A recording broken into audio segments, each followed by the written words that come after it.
Good morning. Uh, we are discussing about a chapter friction. आपण friction ह्या chapter बद्दल discussion करत आहोत.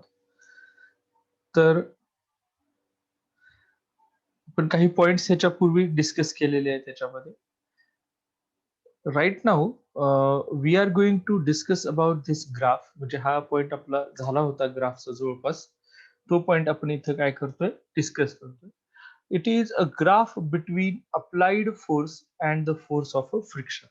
फ्रिक्शनचा जो काही फोर्स आहे त्या फोर्स मध्ये आणि जो अप्लाइड फोर्स आहे त्या दोघांमधलं रिलेशन आपण काय करतोय इथं डिस्कस करत आहोत. Okay, so here along this axis, हे जर ऍक्सिस आपण बघितला, कुठला ऍक्सिस आहे हा एक्स ऍक्सिस, तर तो आपल्याला काय सांगतोय अप्लाइड फोर्स सांगतोय, आणि वाय ऍक्सिस जो आहे तो त्यामुळे तयार झालेला जो फ्रिक्शनल फोर्स आहे त्याबद्दल सांगत असेल. नेक्स्टली हा जो आहे हा पार्ट जो आहे वेअर पोर्शन ए सॉरी ओ पासून ए पर्यंत आहे, it gives us static friction. Now what is mean by static friction?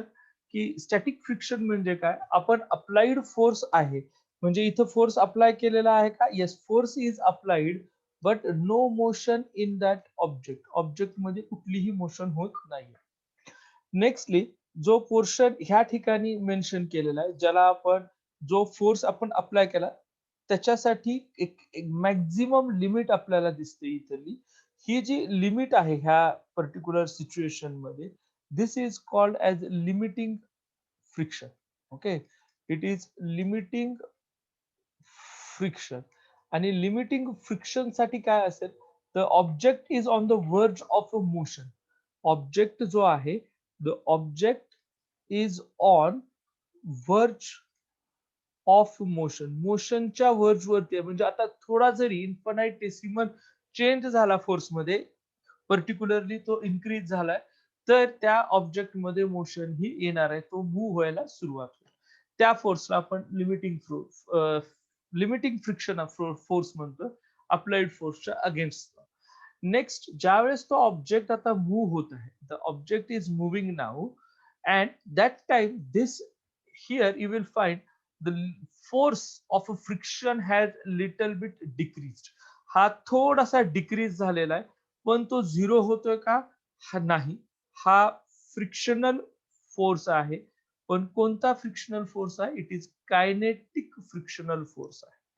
Kinetic frictional force आहे हा एक कॉन्स्टंट फोर्स असणार आहे, which will be given to the object. Object वरती एक फोर्स अप्लाय केल्यानंतर तो एक कॉन्स्टंट फोर्स अप्लाय करतोय अपोजिट डायरेक्शन मध्ये अप्लाइड फोर्सच्या, आणि तरी देखील त्याच्यामध्ये एक कॉन्स्टंट मोशन होत आहे, त्याला आपण काय म्हणतोय, kinetic frictional force. Okay, so we also discussed about mu s, which is a coefficient of static friction. Mu l, it is a coefficient of a limiting friction. आता हे दोन्ही जवळपास स्टॅटिक फ्रिक्शनचाच पार्ट आहे. हा हा जो आहे तो कुठला स्टॅटिक फ्रिक्शनचाच आहे. फक्त लिमिटिंग म्हणजे काय, ज्या मोमेंटला आता जस्ट मुवमेंट होणार, मूवमेंट होणार आहे ऑब्जेक्टची, त्याला आपण म्हणतो. आणि जो कायनेटिक फ्रिक्शन आहे, कायनेटिक फ्रिक्शनचा जो पार्ट आहे तो आपल्याला, कायनेटिक फ्रिक्शन जो आहे तो मोशन मध्ये आल्यानंतर त्याला आपण म्यू के असं म्हणतो. म्यू के असं म्हटलं जातं. ठीक आहे, कायनेटिक कायनेटिक फ्रिक्शनचा जो पार्ट आहे तो आहे. मग हा जो आहे, हा कायनेटिक फ्रिक्शनचा जो आहे तो डायमेन्शन लेस आहे का, नाही, ह्याला डायमेन्शन्स आहेत. लक्षात असू द्यात हा पॉइंट, डायमेन्शन्स आहेत, आणि ते डायमेन्शन्स कुठले आहेत, मीटर. मीटर म्हणजेच लेंथचे डायमेन्शन्स त्याला आहेत. हे कुणाचं बोलतोय, म्यू के, कायनेटिक. बाकी ह्या ज्या दोन क्वांटिटीज आहेत इथं मेन्शन केलेल्या, ह्या दोन क्वांटिटीज इथं मेन्शन केलेल्या ज्या आहेत, ह्या डायमेन्शन लेस क्वांटिटी आहेत, या डायमेन्शन नसलेल्या क्वांटिटीज असतील. Okay, so this we have just discussed. हे आपण जस्ट डिस्कस केलं होतं. नेक्स्टली आता जे पॉइंट सांगितले तेच पॉइंट्स इथं डिस्क्राईब केले. जस्ट गो थ्रू दिस, रीड करा, ते तुम्हाला लक्षात येतील. म्हणजे तो जो पॉइंट एक्सप्लेन केलाय. Now we are moving for a friction which is a cause of a motion. म्हणजे जर फ्रिक्शनल फोर्स नसेल तर तिथं मोशन पॉसिबल आहे का? नाही. फ्रिक्शनल फोर्स जिथं नसेल तिथं मोशन पॉसिबल नाही आहे. एक कन्सिडर करा, ऍझ्युम करा की एक पर्सन जो आहे, this person is running towards our right. हा उजव्या बाजूला, आपल्या उजव्या बाजूला काय करतोय, हा रनिंग करतोय ह्या डायरेक्शन मध्ये. पण आता एक गोष्ट लक्षात ठेवा, आपल्याला काय वाटतंय की तो कुठल्या डायरेक्शन मध्ये चाललाय, उजव्या बाजूला चाललाय, म्हणजे फ्रिक्शनल फोर्स कुठे असला पाहिजे, मागच्या बाजूला. तसं नाही. हे लक्षात ठेवा की आधी आपल्याला फोर्स कसा ऍक्ट होतोय हे महत्वाचा पॉइंट. इथं फोर्स जो ऍक्ट होणार आहे त्या फोर्सचा विचार आपल्याला करावा लागेल. त्याच्यानंतर आपण पुढचे पॉइंट. सो ज्यावेळेस हा पर्सन मूव्ह होत असेल त्यावेळेस त्या पर्सनचा जो फोर्स आहे तो, जर इथं दाखवल्या पद्धतीने बघा, हे ह्या डायरेक्शन मध्ये फोर्स अप्लाय, हा जो आहे तो कुठल्या डायरेक्शन मध्ये फोर्स अप्लाय करतोय, ह्या डायरेक्शन मध्ये फोर्स अप्लाय होतो. So if I draw it here, if let us consider this is a surface, हा एक सरफेस आहे इथं. ह्या सरफेसचा जर विचार केला, ह्या सरफेस वरती जो काही फोर्स हा पर्सन ऍक्ट करतोय तो ह्या डिरेक्शन मध्ये ऍक्ट करतो. तर आता हा ह्या डायरेक्ट मध्ये करतोय, पण वेट जे आहे ते कुठल्या डायरेक्शन मध्ये ऍक्ट होईल? Weight will be acting in downward direction like this. Okay, so whatever the force he has applied, हा पर्सन जमिनीवरती सपोज F1 हा फोर्स अप्लाय केला असेल, गृहीत धरू F1 हा फोर्स अप्लाय केलाय, तर त्याचा एक कंपोनंट काय असेल, हा हे त्याचं वेट असणार आहे इथं. ठीक आहे, थिटा. ह्या पर्सन साठी हे mg जे आहे, हे mg जे आहे, म्हणजे आता ऍक्च्युअली वेट जे आहे ते ह्या F1 डायरेक्शन मध्ये आहे. हे जे आहे त्याला वेट म्हणतो, कारण तो पर्सन त्या डायरेक्शन मध्ये फोर्स आहे. त्याचा हा कंपोनंट आला ज्याला आपण mg cos थिटा म्हणतोय. मी वाटलंच तर ह्या F1 ला सरळ सरळ mg लिहितो म्हणजे क्लिअर होईल. mg एवढा फोर्स हा पर्सन रोड वरती अप्लाय करतोय. त्याच्यापैकी आपण त्याचे दोन कंपोनंट्स आपण ड्रॉ करतो. एक जो आहे तो इथं ड्रॉ केलेला आहे, नेक्स्ट जो आहे तो ह्या डायरेक्शन मध्ये असतो. ओके, हा इकडच्या डायरेक्शन मध्ये फोर्स आहे. आता मग हे फोर्स आले, मग ह्याच्यावरती हाच फोर्स फक्त ऍक्ट होतोय का? नाही. त्याच्यावरती आता रिॲक्शन फोर्स ऍक्ट होणार. मग रिॲक्शन फोर्स जो आहे, म्हणजे आता mg ही ऍक्शन ह्या टिल्टेड अँगलला आहे, तर ही काय असेल, ह्या सर्टन अँगलला आहे. This is called as a reaction force. ह्याला आपण काय म्हणतो? रिॲक्शन फोर्स आहे. इथं ऍक्शन फोर्स कोणता आहे?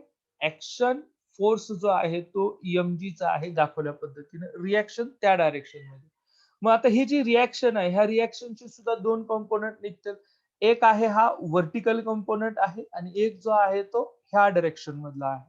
ओके, मग हा व्हर्टिकल जो कंपोनंट आहे त्याला आपण नेहमी नॉर्मल रिॲक्शन असं म्हणतो, बरोबर आहे का?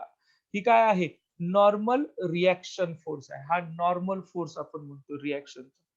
So here mg cos theta जो आहे त्याला म्हणजे आता हे आपण कंपोनंट केले, whatever the weight he the person is has exerted on the road. ह्या रोड वरती त्या पर्सननं जेवढा काही फोर्स एक्झर्ट केलाय, म्हणजे ते त्याच्या वेट नुसार आहे, ते mg एवढा आहे, ते अशा तिरक्या म्हणजे काही अँगल करून त्यानं व्हर्टिकल सोबत अप्लाय केलं. त्याचा रिॲक्शन फोर्स आपण इथं रिप्रेझेंट केलेला आहे. आता ह्याचे जे कंपोनंट्स आहेत, आता आपल्याला ह्या दोघांचा विचार करायची काही गरज नाही आता, कारण आपण ह्यांचे कंपोनंट्स घेतलेत ऑलरेडी. ह्या रिॲक्शन फोर्सचा इथं जो रिॲक्शन फोर्स आहे, लेट मी ड्रॉ दिस, हा रिॲक्शन फोर्स जो आहे तो आणि mg ह्यांचा विचार करायची आता गरज नाहीये. का? कारण आपण त्यांचे कंपोनंट्स घेतलेले आहे. Okay, now remaining normal reaction. So normal reaction जी आहे, नॉर्मल रिॲक्शन विल कॉम्पन्सेट. इथं जो नॉर्मल आहे तो कुणाला कॉम्पन्सेट करेल? mg cos थिटाला कॉम्पन्सेट करत आहे, म्हणजे हे दोन इक्वल आहेत. तर आता ह्या दोघांचाही प्रश्न मिटला.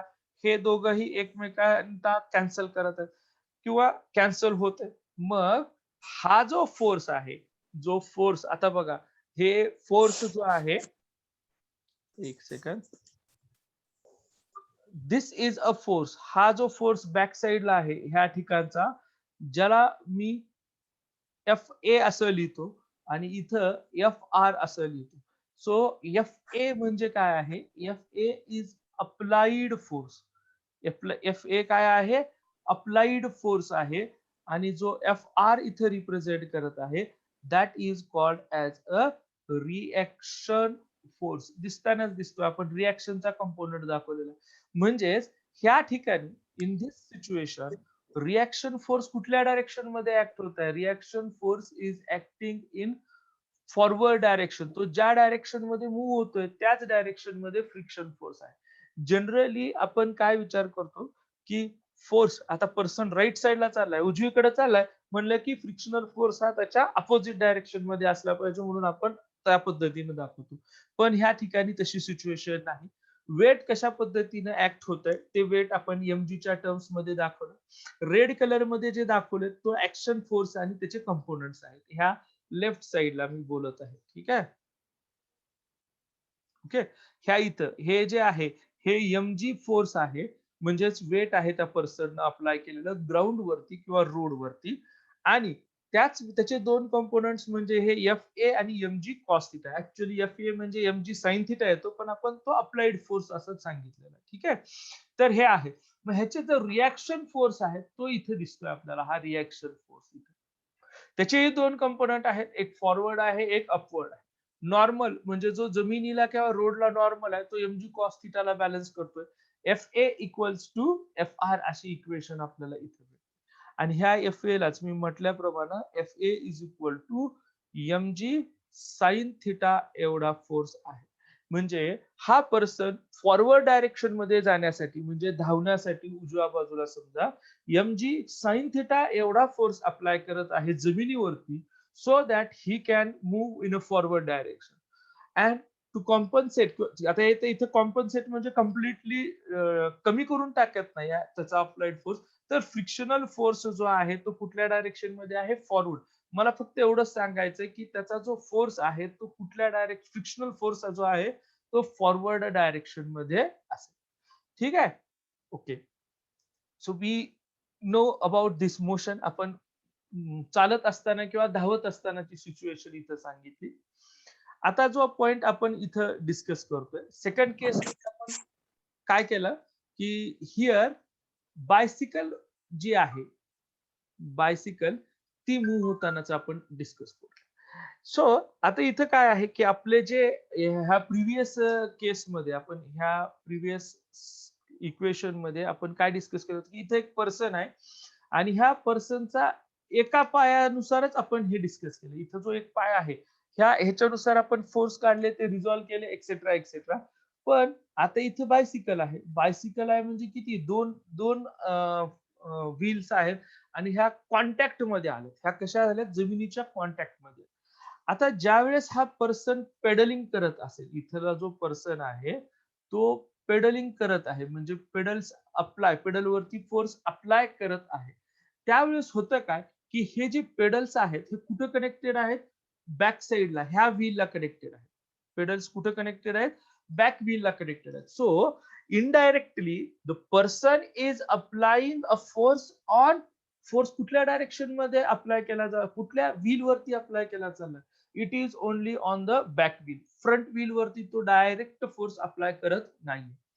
आणि हा जो काही फोर्स तो इथं अप्लाय करत आहे, दिस फोर्स, हा फोर्स जो आहे तो बॅक डायरेक्शनला असेल, जसं की आता तो पर्सन चलत असताना करत होता तो.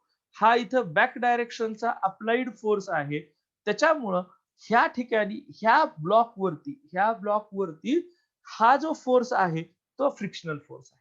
लक्षात ठेवा, फ्रिक्शनल फोर्स बॅक साइडचं जे टायर आहे किंवा व्हील आहे त्याच्यावर कुठल्या डायरेक्शन मध्ये चाललेला आहे, हे फॉरवर्ड डायरेक्शन मध्ये फ्रिक्शनल फोर्स आहे. Now if we consider the front wheel, ह्या फ्रंट व्हीलचा जर विचार केला आपण, तर फ्रंट व्हील जो आहे तो फक्त ढकलला चाललाय, तो आपोआप चाललाय, म्हणजे ह्या पर्सनने त्याच्यावरती फोर्स अप्लाय केलेला नाही. आणि हे कुठल्या डायरेक्शन मध्ये चाललेला आहे, हा फॉरवर्ड डायरेक्शन मध्ये ह्याच्यावर फोर्स अप्लाय होतो. हे लक्षात ठेवा. व्हील पाठीमागचं मूव्ह होत असताना, व्हील जे आहे ते पाठीमागचं मूव्ह होत असताना पेडलिंग करतोय, पेडलिंग करत असताना जो फोर्स आहे तो बॅक डायरेक्शन मध्ये लागत आहे. त्यामुळं इथं जो ब्ल्यू कलर मध्ये दाखवला तो फोर्स कोणता होता? फ्रिक्शनचा फोर्स होता. आता फ्रंट व्हीलच्या बाबतीत जर आपण विचार केला, तर हा तर फक्त पुढच्या डायरेक्शन मध्ये ढकलला चाललाय. म्हणजे फ्रंट व्हील वरती फोर्स कुठल्या डायरेक्शन मध्ये आहे? फॉरवर्ड डायरेक्शन मध्ये आहे. हेन्स इथला फ्रंट व्हील साठीचा जो फ्रिक्शनल फोर्स आहे तो इथला बॅकवर्ड डायरेक्शन मधला आहे.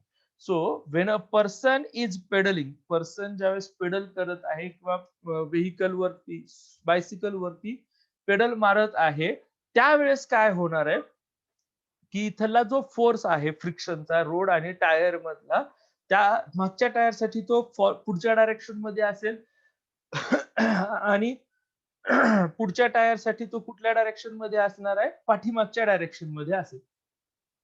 बर, मग आता दुसरी केस कंडिशन इथं लक्षात घ्या, की हा जो पेडल करत आहे, तो आता स्टॉप केलं त्यानं.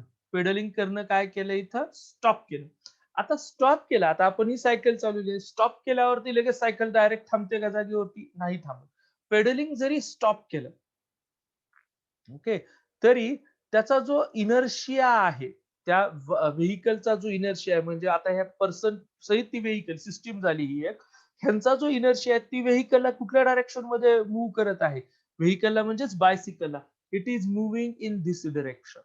And as both the wheels are moving in forward direction, दोन्हीही व्हील्स कुठल्या डायरेक्शन मध्ये मूव्ह होत आहेत? फॉरवर्ड डायरेक्शन मध्ये मूव्ह होत आहेत. त्याच्यामुळं ह्या इथं जो फोर्स अप्लाय होईल फ्रिक्शनचा दोन्हीही व्हील्स वरती, हा कुठल्या डायरेक्शन मध्ये असेल? It will be in backward direction. इथं बघा हे फ्रिक्शनल फोर्स जे आहे, हा जो फ्रिक्शनल फोर्स आहे तो कुठल्या डायरेक्शन मध्ये ऍक्ट होत आहे? बॅकवर्ड डायरेक्शन मध्ये ऍक्ट होत आहे.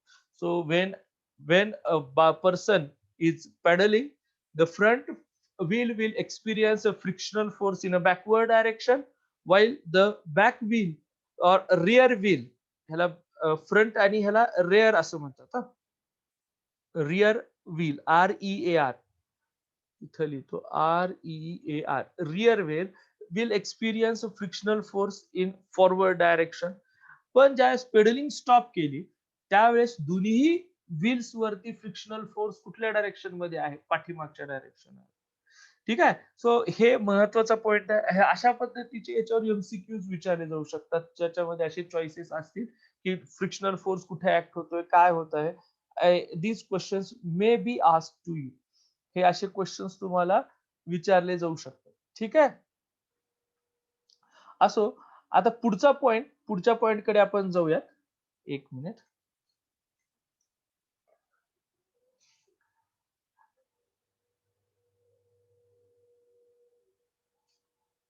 ओके.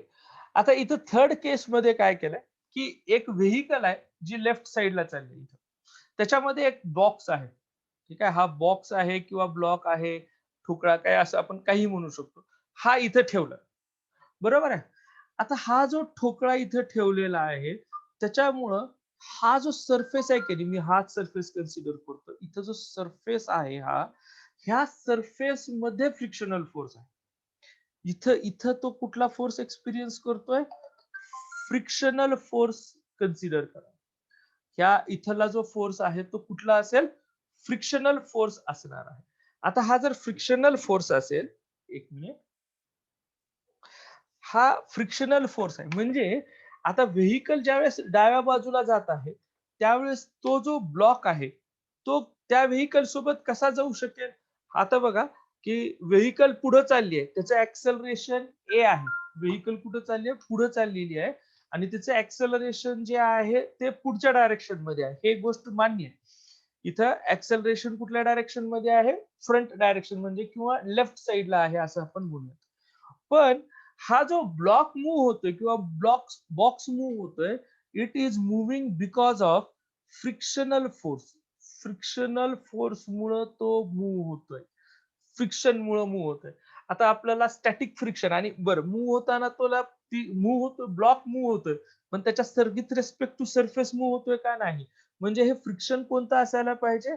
स्टॅटिक फ्रिक्शन असायला पाहिजे. This friction is a static friction. हे फ्रिक्शन कोणतं आहे? स्टॅटिक फ्रिक्शन आहे. आणि स्टॅटिक फ्रिक्शन साठीचा आपण फॉर्म्युला बघितला F R is equal to mu S into R. R हे काय आहे? It is normal reaction. Normal reaction म्हणजे थोडक्यात काय आहे? ह्या बॉक्सचं वेट आहे. Here R is equal to M into G. त्यामुळं हा जो फ्रिक्शनल फोर्स आहे तो mu S into M G एवढा आहे, जसं की इथं मेन्शन केलेलं आहे. ऑलरेडी ह्या ठिकाणी ते मेन्शन केलंय mu S is equal to M G. Now this static friction, हे जे स्टॅटिक फ्रिक्शन आहे हे ह्या बॉक्सला लेफ्ट साइडला खेचत आहे. लक्षात ठेवा, this static friction is pulling this block with the vehicle. पण त्याच वेळेस ह्या ऍक्सेलरेशन मुळे ह्या ब्लॉक वरती फोर्स कुठला ऍक्ट होतोय? M A. तर तुम्हाला माहित आहे फोर्स कसा असतो? M F is equal to M into A. आणि हे ऍक्सेलरेशन किती ऍक्ट होत असेल ह्या बॉक्स वरती? ए एवढं, जेवढं की व्हेइकलच आहे. पण ह्याच्यावरती ऍक्ट होत असताना कुठल्या डायरेक्शन मध्ये होईल? हे अपोजिट डायरेक्शन मध्ये ऍक्ट होते. इथं लक्षात ठेवा, व्हेइकल ऍक्सेलरेटिंग हा शब्द वापरलाय. व्हेइकल कशी आहे? ऍक्सेलरेटिंग. जर ती कॉन्स्टंट स्पीडने जर जात असेल तर तिथे ऍक्सेलरेशन किती असेल? 0.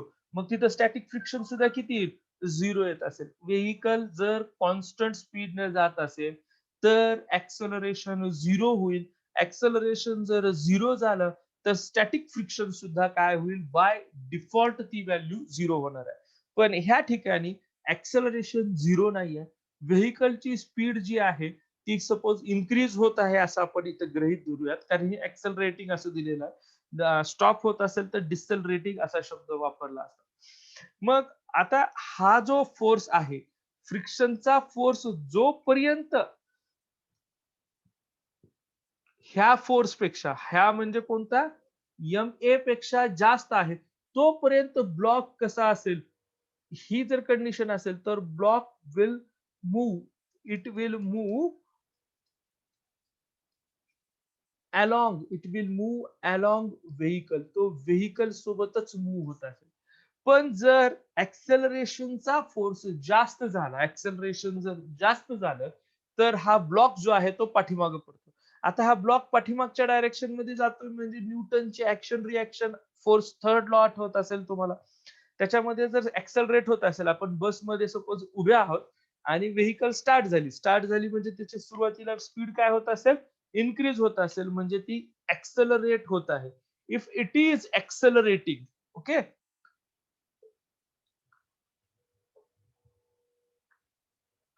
जर ती ऍक्सेलरेट होत आहे तर ते ऍक्सेलरेशन त्या उभ्या असलेल्या पर्सन वरती किंवा आपण उभे असेल तर आपल्यावरती ते कुठल्या डायरेक्शन मध्ये ऍक्ट होईल? बॅकवर्ड डायरेक्शन मध्ये. म्हणजे बस जर पुढे गेली तर आपल्याला पाठीमागे ढकलल्यासारखं वाटतं, किंवा बसनं पटकन जर ब्रेक मारलं, डिसेलरेशन घेतलं, तर आपली बॉडी पूर्णतः पुढच्या डायरेक्शन मध्ये जाते. तर हे जे पॉइंट्स आहेत, ओके, एक minute.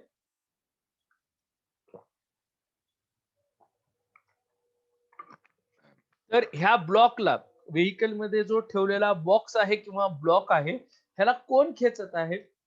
The static friction. If it is not moving. ठीक आहे.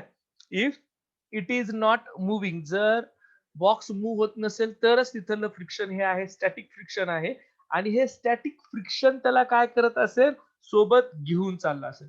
पण जर ऍक्सेलरेशन खूपच जास्त असेल व्हेइकलचं, तर तो ब्लॉक पाठीमागे फेकला जाईल आणि तो त्या व्हेइकल मधून खाली.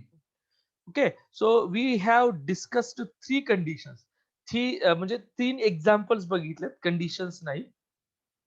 पहिलं जे एक्झाम्पल होतं ते पर्सनचं होतं, ज्यामध्ये पर्सन एका डायरेक्शन मध्ये धावण्याचा प्रयत्न करतोय. तो काय करेल? जमिनीवरती एक पर्टिक्युलर फोर्स अप्लाय करेल आणि ज्यावेळेस तो फोर्स अप्लाय करत आहे त्याच्यानुसार आपण तिथे कंपोनंट काढले, म्हणजे तो ज्या डायरेक्शन मध्ये चाललेला आहे त्याच डायरेक्शन मध्ये फ्रिक्शनल फोर्स ऍक्ट होतो. ओके. सेकंड केस मध्ये आपण बायसिकल बघितली. बायसिकलला 2 व्हील्स आहेत. ह्या 2 व्हील्सचे जे फ्रिक्शनल फोर्स आहेत हे वेगवेगळे असू शकतात किंवा वेगवेगळ्या डायरेक्शन मध्ये किंवा सेम डायरेक्शन मध्ये असू शकतात. हे आपण पेडलिंग करत आहोत का नाही ह्याच्यावरती डिपेंड करतं. जर पेडलिंग करत असाल तर पाठीमागच्या व्हील वरती आपण फोर्स अप्लाय करतोय पाठीमागच्या डायरेक्शन मध्ये, तर फ्रिक्शनल फोर्स कुठल्या डायरेक्शन मध्ये असेल? फॉरवर्ड डायरेक्शन मध्ये असेल. त्याच वेळेस जी फ्रंट व्हील आहे, जी फक्त पुढे ढकलत चाललेली आहे किंवा ढकलली जात आहे, त्याच्यावरचा जो फोर्स आहे तो बॅकवर्ड डायरेक्शन मध्ये असेल. ठीक आहे, हे पहिली केस आपण बघू. दुसऱ्या केसमध्ये काय आहे, दोन्हीही सॉरी दोन्हीही व्हील्ससाठी आपण सपोज आपण पॅडलिंग स्टॉप केली, म्हणजे दोन्ही व्हील्स जे आहेत ते मूव्ह होत आहेत, लगेच स्टॉप होत नाही. त्याचं रिझन काय? इनर्शिया.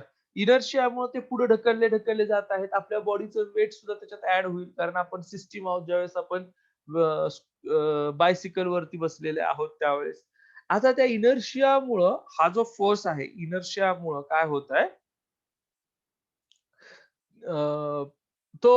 ती जी सायकलचे दोन्ही चाक आहेत ते पुढच्या डायरेक्शन मध्ये जात आहेत. तर त्यावेळेस त्यांच्या दोन्ही चाकांवरती ऍक्ट होणारा फोर्स हा बॅकवर्ड डायरेक्शन मधला असेल. ओके. आणि तिसरे एक्झाम्पल आहे, ह्या व्हेइकल मध्ये ठेवलेला हा बॉक्स, हा बांधलेला नाही, आपण फक्त ठेवलाय असं गृहीत धरा. आता हा जो बॉक्स आहे तो बॉक्स मूव्ह होत आहे व्हेइकलच्याच डायरेक्शन मध्ये, पण कधी? जर ह्या बॉक्स मध्ये आणि त्या व्हेइकलचं जे सरफेस आहे ज्याच्यावरती हा बॉक्स ठेवला गेलाय त्याच्यामधला स्टॅटिक फ्रिक्शन हा ऍक्सेलरेशन पेक्षा, म्हणजे ऍक्सेलरेशन मुळे अप्लाय होणाऱ्या फोर्स पेक्षा जास्त असेल, त्याच वेळेस हे पॉसिबल आहे. अदरवाईज हे पॉसिबल असेल का? नाही, हे पॉसिबल नसेल. Okay. So these three examples, म्हणजे आपलं लॉजिक असतं सिंपल लॉजिक, काय करतो आपण? फॉरवर्ड डायरेक्शन मध्ये चालली की पाठीमागच्या डायरेक्शन मध्ये फोर्स फ्रिक्शनचा ऍक्ट होतो. तसं नाही. फ्रिक्शनचा फोर्सचा हे असे उपयोगी होत आहे. Now okay. चला मग आपण काही न्यूमरिकल्स बघूया त्याच्यामध्ये असलेले. आता हे जे न्यूमरिकल्स आहेत ते वन बाय वन आपण इथे डिस्कस करूया. ह्या ठिकाणी एक मिनिट. हा. अ लॅडर वेइंग 250 न्यूटन, म्हणजे ह्याचं जे वेट आहे, म्हणजे आपण त्याला फोर्स म्हणूया, ते किती आहे? 250 न्यूटन आहे. Is placed against a smooth vertical wall. एक स्मूथ वर्टिकल वॉलच्या अगेन्स्ट हे ठेवलेलं आहे. Coefficient of friction is 0.3.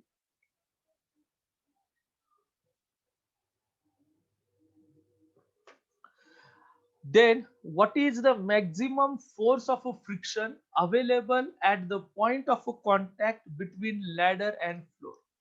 आता force of a friction find out करायचंय. ठीक आहे.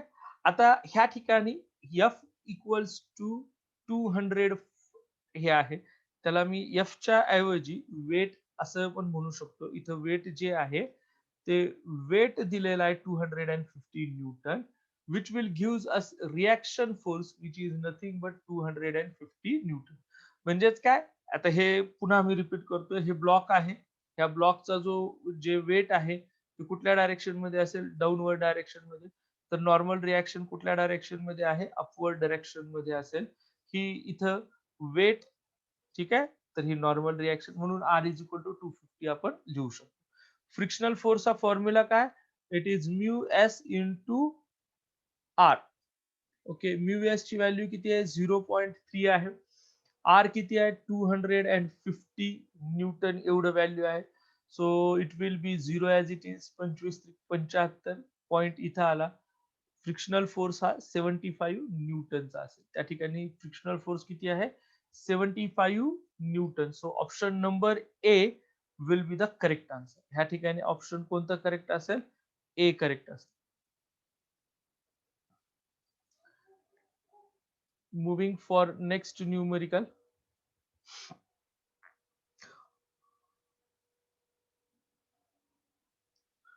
On a horizontal surface of a truck, mu is equal to 0.6. A block of mass 1 kg is placed. If truck is accelerating with an acceleration of 5 meter per second, 5 meter per second न जर ती accelerate होत असेल, then the frictional force on the block is. आता हे 5 metre पर second जे आहे ते फक्त आपल्याला ह्याच्यासाठी महत्वाचं आहे की दिलेल्या ऍक्सेलरेशन पेक्षा फ्रिक्शनल फोर्स कमी आहे काय जास्त आहे. पण फ्रिक्शनल फोर्सचा फॉर्म्युला आपला वेगळाच आहे. Here mu is equal to 0.6. acceleration of that truck is 5 meter per second square. Mass of that block is 1 kg. And what have asked? Frictional force इथं विचारलेला आहे. ठीक आहे. आणि मग आता फ्रिक्शनल फोर्सचा फॉर्म्युला काय आहे? Mu S into M G. Mu S ची व्हॅल्यू 0.6 आहे, एम ची व्हॅल्यू 1 आहे, जी ची व्हॅल्यू 9.8 आहे. सो इट विल बी 48, 47, 6 चूक 54 आणि 4 58. सो 5.88 न्यूटन जे आहे तो फ्रिक्शनल फोर्स असेल. 5.88 म्हणजे आता इथं ऍक्सलरेशन ए 5 मीटर पर सेकंड स्क्वेअर जे दिलेलं आहे त्याचा काही उपयोग आहे का इथं, म्हणजे ह्या न्यूमरिकल साठी नाही. पण आता जर तुम्ही हे बघितलं मगाच्या केस सोबत, मी जर एम इंटू ए जर फाइंड आउट केलं, इथं एम ची व्हॅल्यू 1 आहे, ए ची व्हॅल्यू 5 आहे, म्हणजे हे किती आलं 5 न्यूटन एवढा फोर्स आहे. म्हणजे हा जो फ्रिक्शनल फोर्स आहे हा ग्रेटर दॅन दिस फोर्स आहे, म्हणजे ते त्या व्हेकल सोबत चाललेलाच आहे. हे विचारलेला नाही आपल्याला हा पार्ट, पण आता जे पॉइंट आपण डिस्कस केला त्याच्यानुसार फ्रिक्शनल फोर्स हा त्या व्हेकलच्या फोर्स पेक्षा जास्त आहे. त्यामुळं त्या व्हेकल सोबत हा बॉक्स किंवा हा जो ब्लॉक आहे तो ब्लॉक फॉरवर्ड डायरेक्शन मध्ये मूव्ह होत असेल. जर फ्रिक्शनल फोर्स ह्याच्यापेक्षा कमी झाला की तो ब्लॉक जो आहे तो पाठीमागं फेकला जाईल.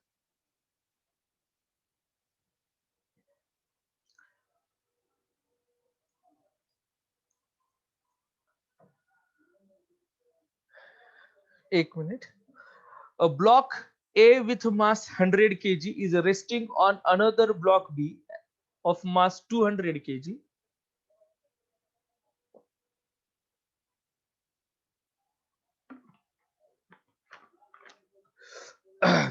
ब्लॉक ए जो आहे त्याचं मास 100 केजी असं दिलेलं आहे ब्लॉकचं. ठीक आहे. एम ए च किती आहे 100 केजी आहे. बी च जे आहे त्याचं मास आहे 200 KG.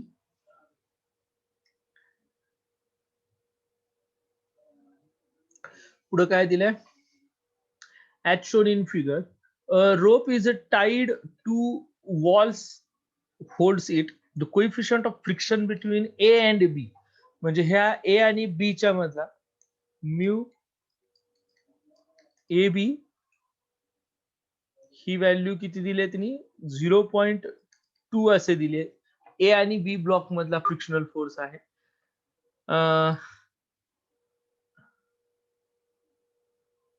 while coefficient of friction between B and ground, so frictional force B and ground हा 0.3 दिलेला आहे. The minimum required force F to start block B moving. B ब्लॉकला जर आपल्याला मूव्ह करायचंय तर त्याला किती फोर्स अप्लाय केला पाहिजे हे विचार. ठीक आहे, इथं हे विचार. सो हे सगळे पॉइंट्स इथं मेन्शन केले. हा जो फोर्स असेल ह्या फोर्स वरती, म्हणजे हा जो एफ फोर्स आहे त्या फोर्सला आता बघा ए वरती डाव्या बाजूला फोर्स ऍक्ट होतं. ए वरती कुठल्या डायरेक्शन मध्ये, ह्या डायरेक्शन मध्ये फोर्स अप्लाय होत असेल तो इकडं आहे. म्हणजे मी हे फ्रिक्शनल फोर्स बद्दल बोलतोय बरं का, म्हणजे त्या रोप साठी गृहीत धरू नका. I will draw this here. मी ह्या इथं ऍक्ट होतो इकडं. ठीक आहे, हा फ्रिक्शनल फोर्स आहे कारण ए इथं अटॅच केला आणि दुसरा फ्रिक्शनल फोर्स कुठं आहे इथं आहे. ठीक आहे. सो हे फोर्सेस कसे दिसतील आपल्याला ते मी इथं दाखवतो नेक्स्ट ह्याच्यामध्ये. So okay, here you will see this diagram. A आणि बी ब्लॉक आहे, हे it should be ground here. Ground वरती आहे तर इथं दोन फोर्सेस, हे एक फ्रिक्शनल फोर्स आहे, हा एक फ्रिक्शनल फोर्स आहे. आता आपल्याला लिमिटिंग फोर्स पहिल्यांदा फाइंड आउट करावा लागेल. लिमिटिंग फोर्स फाइंड आउट करतोय म्हणजेच या दोन्ही फ्रिक्शनल फोर्सचं ऍडिशन करूयात, ज्याच्यानंतर ते मूव्ह व्हायला सुरुवात होईल. ठीक आहे, अशा पद्धतीचा आपल्याला इथे विचार करावा लागेल. सो हिअर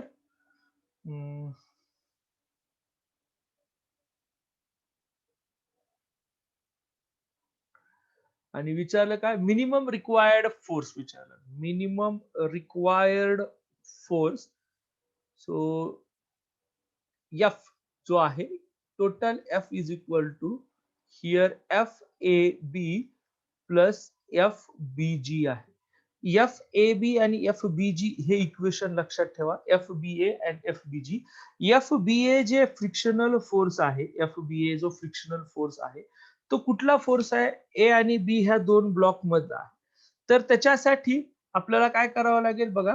हे एक इक्वेशन झालं. F A B frictional force which is equal to mu A B into normal reaction. आता ही नॉर्मल रिॲक्शन कुणाची असेल?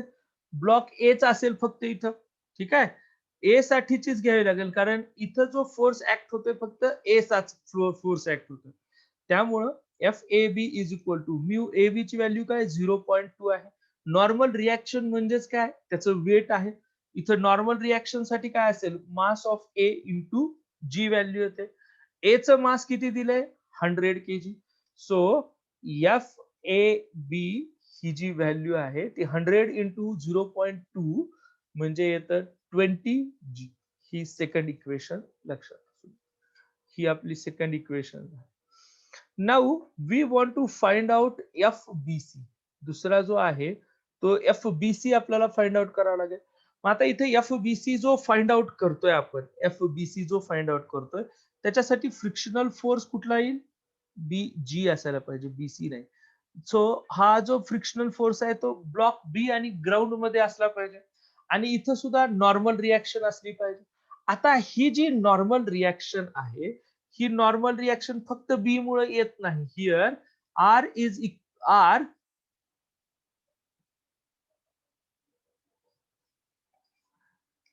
इज ड्यू टू, म्हणजे नॉर्मल रिॲक्शन जी आहे is due to A and B. A आणि बी दोघांमुळं इथं काय आहे? ए आणि बी मुळे नॉर्मल रिॲक्शन येते. म्हणून मी इथे काय लिहितोय बघा. R is equal to mu B G bracket मध्ये mass of block A plus mass of block B. A आणि बी ह्या दोघांच्या मासेसचं इथं काय होईल? ऍडिशन होईल. त्यामुळं आर ची जी व्हॅल्यू आहे, ही आर ची व्हॅल्यू किती दिली जाईल? म्यू बी जी व्हॅल्यू किती आहे? 0.3. ह्याचं मास किती आहे? ए चं 100 प्लस ह्याचं किती आहे? 200 आणि इंटू जी राहिलं याच्यात, इंटू जी. हे इथे G as it is. So it is 0.3 into 300 into G. So it will be 90 G. हे इक्वेशन आपलं थर्ड नंबरचं. थर्ड नंबरचं नाही, हे 90 G. therefore F B G is equal to, sorry मी नॉर्मल रिॲक्शन का मी डायरेक्ट हेच काढलं. नॉर्मल रिॲक्शन जे आहे त्याच्याऐवजी मी एफ बी जीच फाइंड आउट केले. म्हणजे हे इथं आर नाही लिहिणार मी. It should B F B जी, कारण कॅल्क्युलेट करताना म्यू घेतला म्हणल्यावर ते झालं. हे एफ बी जी झालं, हे एफ बी जी झालं, हे सुद्धा एफ बी जी झालं आणि ह्यालाच आपण इक्वेशन नंबर 3 असं लिहू शकतो. ठीक आहे. मग आता हे दोन्ही पॉइंट्स मिळाल्यानंतर पुन्हा आपण जे आहे ते टोटल फोर्स एफ कडे जाऊयात. तर पहिल्या इक्वेशन मध्ये काय लिहिलंय?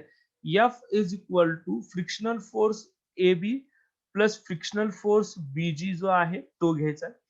Therefore F is equal to A B ची व्हॅल्यू किती आली होती इथं? 20 G plus 90 G which is equal to 110 G. Now take G value as 10, approximate आपण 10 घेतो, तर ही व्हॅल्यू काय? 100 न्यूटन. सो एफ ही व्हॅल्यू किती येते? 1100 newton. And because of that our answer is equal to 1100 newton. तर आपला आन्सर किती येईल इथं? 1100 न्यूटन एवढं आन्सर येईल. ठीक आहे. हे 1100 न्यूटनचं answer.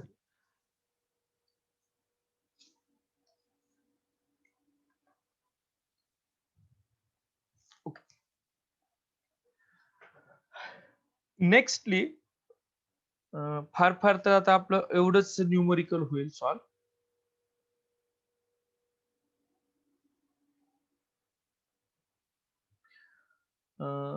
Time is very less. End जर झाला सेशन तर होईल असो. म्हणजे आपला जो क्लास असेल उद्याचा तो 11:30 ला रेग्युलर टाइमला. तर हे मी न्यूमरिकल इथे सॉल्व करत आहे. 20 kg block is initially at rest on a rough horizontal surface. A horizontal force of 75 horizontal force किती आहे 75 न्यूटनचा अप्लाय केला. Required to set it motion after it is in motion. Horizontal force of इथे हे F1 म्हणतो, इथे हे F2 म्हणतो, हा किती दिलाय 60 newton is required to keep the block in a constant motion. The coefficient of static friction is. तर एक गोष्ट लक्षात ठेवा, आपण सुरुवातीला जेवढा फोर्स अप्लाय करतोय 75 न्यूटन त्याच्यामध्ये तो मूव्ह होत नाही. म्हणजे इथं जे F1 आहे हे F1 म्हणजेच काय आहे स्टॅटिक फ्रिक्शन आहे. हे काय आहे स्टॅटिक फ्रिक्शनचाच पार्ट आहे. पुन्हा दुसरा जो आहे तो कायनेटिक आहे. मग कोइफिशियंट ऑफ स्टॅटिक फ्रिक्शन जर फाइंड आउट करायचं असेल तर mu S is equal to static friction divided by normal reaction. Static फ्रिक्शनची व्हॅल्यू आहे 75 आणि नॉर्मल रिएक्शन म्हणजे mg आहे. Here m value is 20. So